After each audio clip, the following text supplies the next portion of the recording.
What's going on YouTube? 0088 here, and now we're talking about Thor Love and Thunder. When I first heard about this, I was so pissed. I wanted to do a video then. This video is not going to be as passionate because I've calmed down a lot since when I first heard about this, but I was pissed. First of all, let's get into this shit, alright? Like, Chris Hemsworth feels like he's going to take a back seat to like Tessa Thompson and Natalie Portman in this film for whatever reason. Like, why? And like, why are we telling the story of Jane Foster Thor, probably one of the worst legacy characters ever? Like, it's just, what's the point? Why is her name Thor? You know, it's just as bad as when Riri Williams was called Iron Man for some reason, even though Riri Williams is a girl. They had to change her name because they realised it was going too far. Like, she can't be Iron Man when she's a girl. She's probably the worst legacy character ever because she takes a man's literal name. His name is Thor. When it says Thor Love and Thunder, I'm hoping that's for him being called Thor, you know? Like, Thor is his name. It's not a superhero name. It's his actual name. It's his birth name. It's literally like my girlfriend decides to call herself 0088 or Ollie or something like that, because that's my real name, Ollie. Like, if my girlfriend starts to call herself that, that doesn't make any sense whatsoever. It's like these people don't understand the concept of creating characters and making them stand on their own 2 feet rather than ride on the coattails or having an easy ride by taking the name of a previous hero and then no one still caring about that new version of the hero. But anyway, I'm talking more about the comics here. But then Taika Waititi dropped after being a dick for a bit on Twitter to some fans that weren't very happy about this, for adapting a storyline that no one really cared about. There's literal pages in the comics of like feminist rhetoric of Jane Foster's Thor talking to bad guys as if they're talking to these YouTubers on the internet who are not happy with her. What kind of writing is that? It's so stupid. Like that's just some lame dialogue. I really hope they don't say that in this movie. I don't think they will. But yeah, Taika Waititi sort of saved himself a little bit. Everybody was talking about Tessa Thompson's Valkyrie and Brie Larson as Captain Marvel being gay and lesbian together or whatever.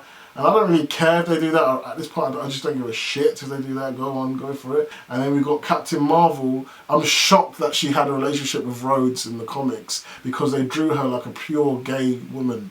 But anyway, I don't really care what they do with that. But he even said people talking about shipping Valkyrie and Captain Marvel probably shouldn't get too excited because I don't think we're going to go down there yet. He said it in a very, very politically correct way so it doesn't look like a bad guy, basically saying, no, that gay relationship ain't happening in my film, star.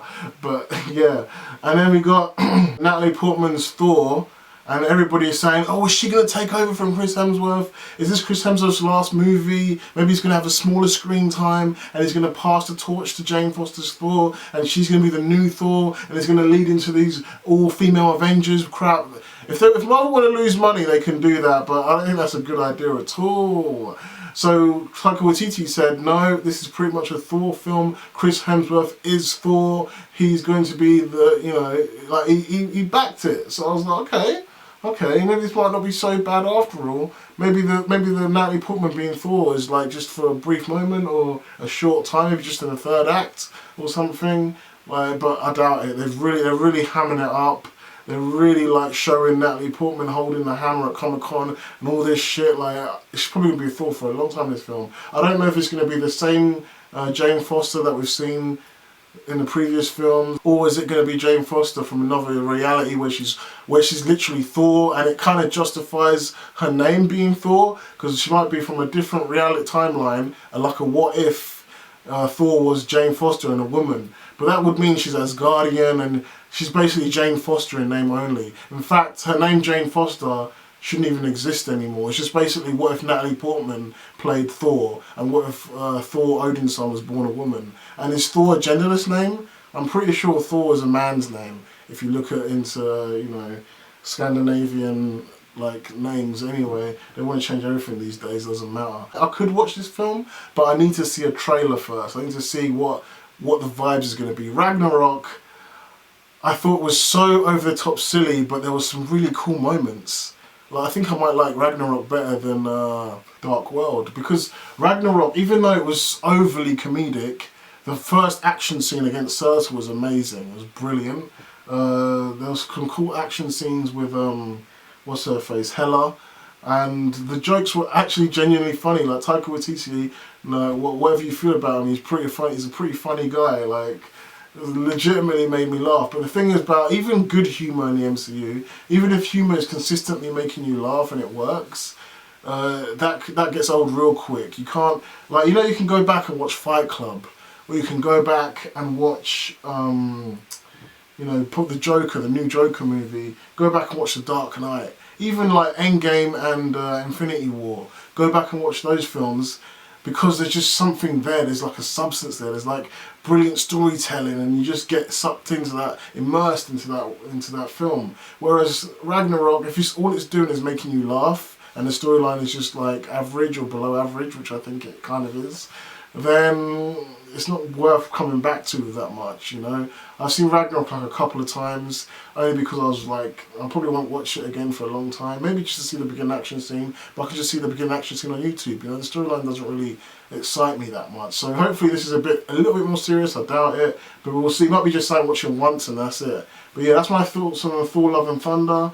If you like the video, give us a like, subscribe, hit the notification bell for notifications. Let me know what you guys think in the comments below, and I'll see you again. Peace. What is this all about? Thor, Prince of Asgard. King, actually. I believe you have something that belongs to me. The Tesseract. Thor attacks. He's seen enough. And Thanos owns him quick, grabs him by the skull. When you cross me, death is inevitable. And he launches Thor out into the depths of space at high speed with his bare hands.